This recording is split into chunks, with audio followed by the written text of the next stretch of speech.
भारत में ऐसे कई ऐतिहासिक मंदिर हैं जो सदियों से लोगों के आकर्षण का केंद्र बने हुए हैं। इन्हीं में से एक है कोणार्क का सूर्य मंदिर।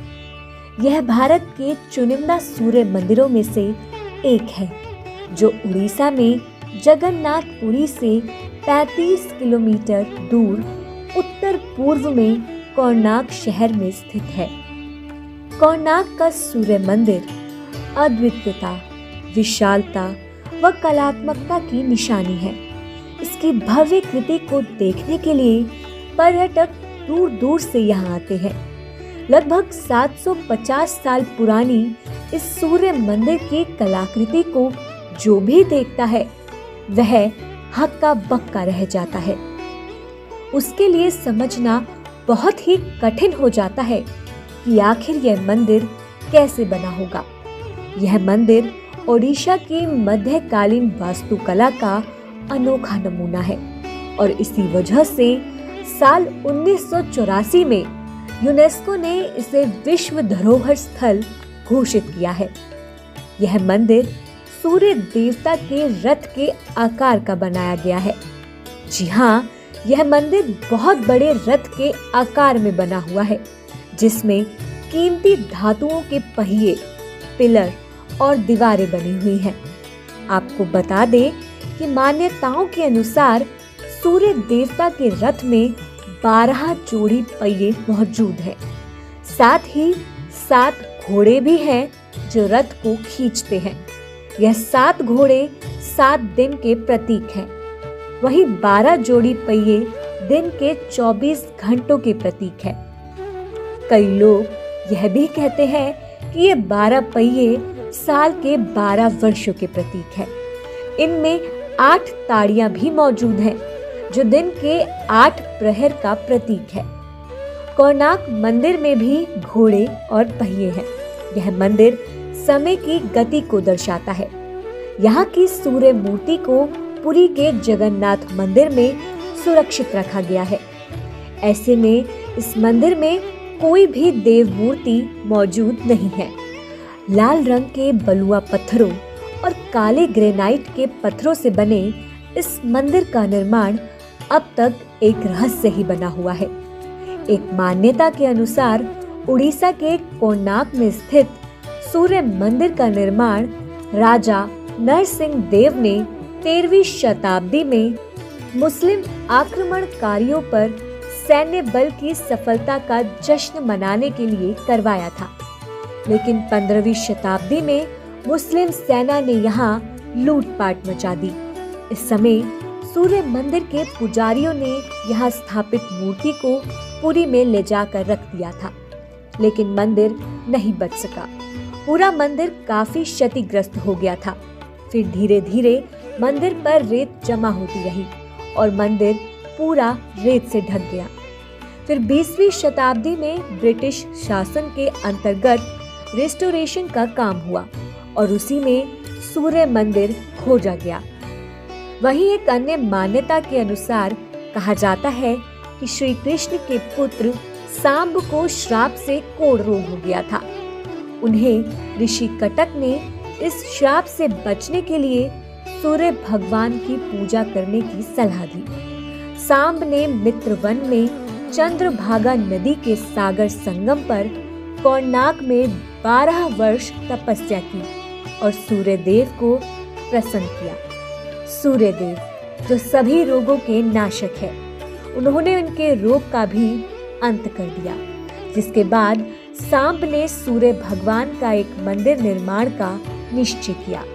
अपने रोग नाश के उपरांत चंद्रभागा नदी में स्नान करते हुए उन्हें सूर्य देव की एक मूर्ति मिली। यह मूर्ति सूर्य देव के शरीर के ही भाग से देव शिल्पी श्री विश्वकर्मा ने बनाई थी। सांब ने अपने बनवाए मित्रवन में एक मंदिर में इस मूर्ति को स्थापित किया। तब से यह स्थान पवित्र माना जाने लगा। कई आक्रमणों और नेचुरल डिजास्टर्स के कारण जब मंदिर खराब होने लगा तो 1901 में उस वक्त के गवर्नर जॉन वुडबर्न ने जगमोहन मंडप के चारों दरवाजों पर दीवारें उठवा दी और इसे पूरी तरह रेत से भर दिया ताकि ये सलामत रहे और इस पर किसी डिजास्टर का प्रभाव ना पड़े। इस काम में 3 साल लगे और 1903 में ये पूरी तरह पैक हो गया। वहां जाने वाले को कई बार यह पता नहीं होता है कि मंदिर का अहम हिस्सा जगमोहन मंडप बंद है। बाद में आर्कियोलॉजिस्ट ने कई मौकों पर इसके अंदर के हिस्से को देखने की जरूरत बताई और रेत निकालने का प्लान बनाने की बात भी कही।